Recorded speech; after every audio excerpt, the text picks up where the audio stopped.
Oke, assalamualaikum warahmatullahi wabarakatuh. Di sini kita akan membahas pemantapan UTBK Mapel Biologi lanjutan yang kemarin. Nah, kita akan bahas dari pada nomor 11 dikatakan bahwa organel sel tumbuhan berikut ini yang tidak terspesialisasi sebagai tempat metabolisme, sintesis, dan penyimpanan zat. Nah, kita bahas satu persatu dulu ya. Jadi di sini karena pernyataannya itu mengharuskan kita untuk memahami apa sih sebenarnya organ yang dimaksud, jadi kita harus tahu satu persatu fungsi dari organel pada opsi A sampai E. Pada opsi yang pertama, kita harus tahu apa sih sebenarnya fungsi dari dinding sel. Jadi dinding sel itu kalau kita lihat dinding itu berarti lapisan yang paling luar. Jadi dinding sel itu fungsinya untuk apa? Fungsinya itu untuk melindungi bagian yang ada di dalam sel atau organel sel.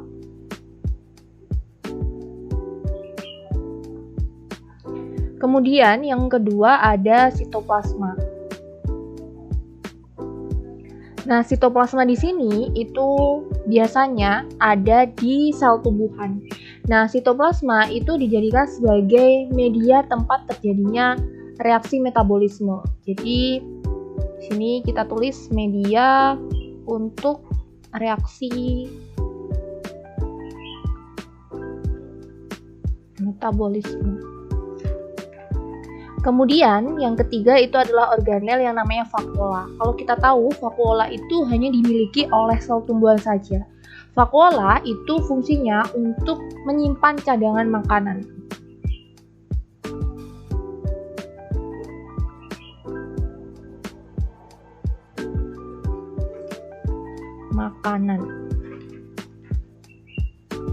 Kemudian yang keempat itu ada yang namanya kloroplas. Nah, kloroplas itu merupakan suatu tempat yang digunakan untuk proses fotosintesis, teman-teman.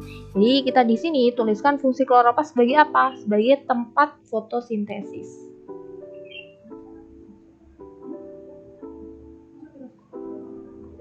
Kemudian yang terakhir itu adalah lisosom. Nah, apa sih sebenarnya lisosom itu?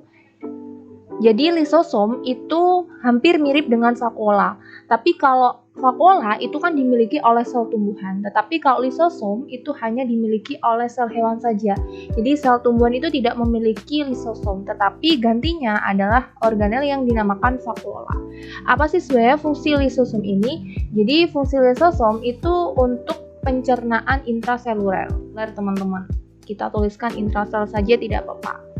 Nah, kenapa sih dia digunakan sebagai pencernaan intrasel? Karena lisosom ini mengandung yang namanya enzim hidrolitik.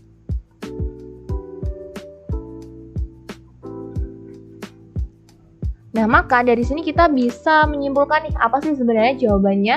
Jadi jawaban yang benar itu adalah dinding sel. Kenapa? Dinding sel itu hanya berfungsi untuk melindungi bagian dalam dari organel-organel sel, baik itu di sel hewan maupun di sel tumbuhan. Sedangkan opsi B sampai E itu memiliki fungsi yang spesial, yaitu untuk metabolisme, kemudian sintesis, dan penyimpanan zat makanan. Kayak gitu ya.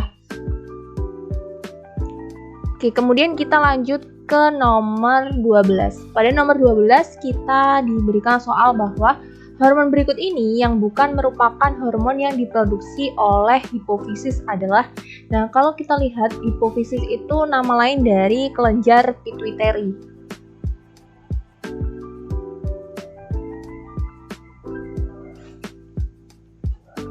Jadi hormon yang diproduksi pada kelenjar pituitary karena dia itu memiliki dua bagian, teman-teman.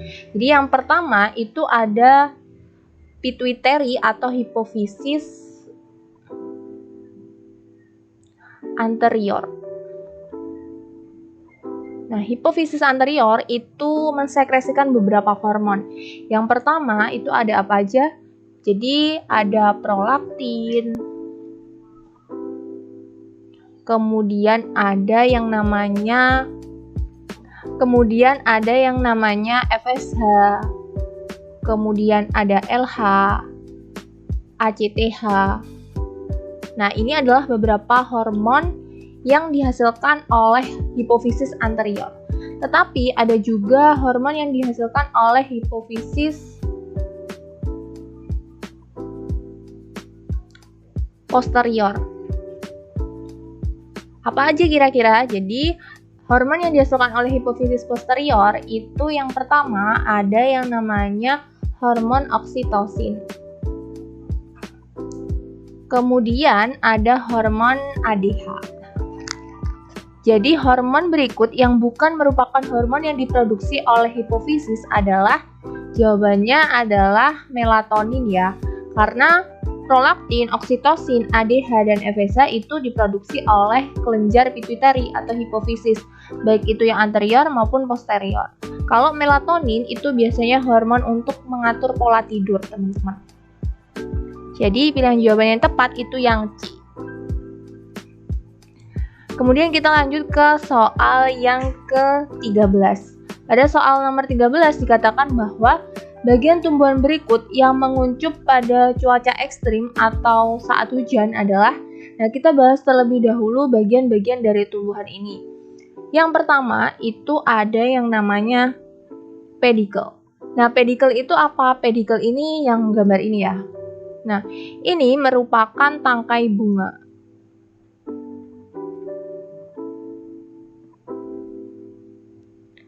Kemudian yang kedua ada stigma. Kalau kita lihat di gambar ini merupakan stigma.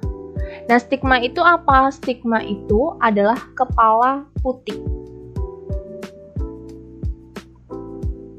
Kalau ada kata-kata kepala putik berarti dia akan menghasilkan gamet jantan atau betina. Jadi dia akan menghasilkan gamet betina ya. Kemudian ada stamen. Stamen itu apa? Stamen itu adalah benang sari.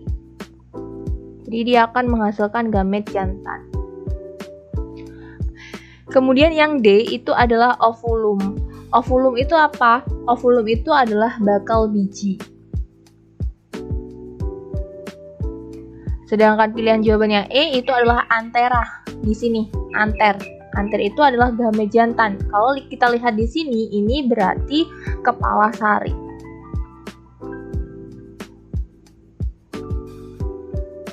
Nah, pada saat cuaca ekstrim atau pada saat hujan, ada bagian tumbuhan yang menguncup, teman-teman. Nah, pada bagian yang menguncup itu adalah pada bagian tangkai bunga. Nah, tangkai bunga itu nama lainnya adalah pedicle. Jadi, jawaban yang tepat itu yang A. Oke, kita lanjut ke soal yang nomor 14. Pada nomor 14 dikatakan bahwa penisilin berguna untuk melemahkan. Nah, kita tahu nih bahwa penisilin itu adalah, jadi penisilin itu adalah salah satu antibiotik, teman-teman.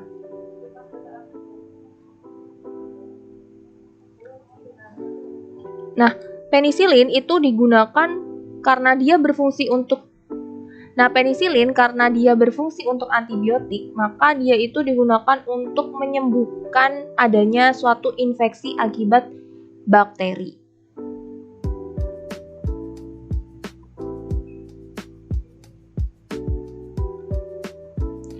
Nah, kira-kira apa bakteri yang bisa disembuhkan oleh antibiotik penisilin ini?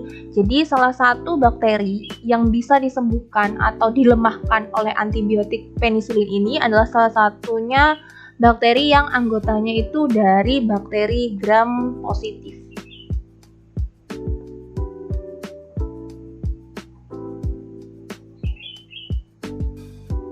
Nah, maka jika kita kembali ke soal ini, pilihan jawabannya tepat itu yang D.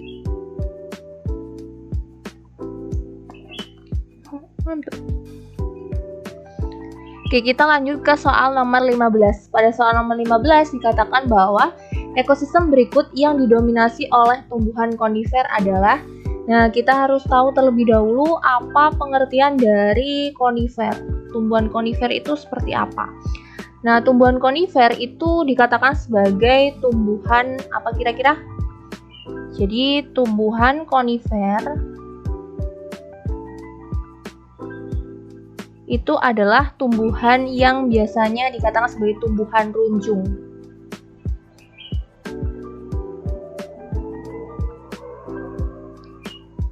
Nah, biasanya tumbuhan runjung itu adalah tumbuhan yang organ tumbuhannya itu runcing-runcing. Nah, coba teman-teman sekarang pikirkan apa sih sebenarnya tumbuhan yang kira-kira dia itu dikatakan sebagai tumbuhan runjung, yang mana bagian organ tumbuhannya itu runcing-runcing. Nah, kita kasih clue yang kedua. Jadi yang kedua, tumbuhan konifer itu biasanya golongan dari tumbuhan berbiji terbuka.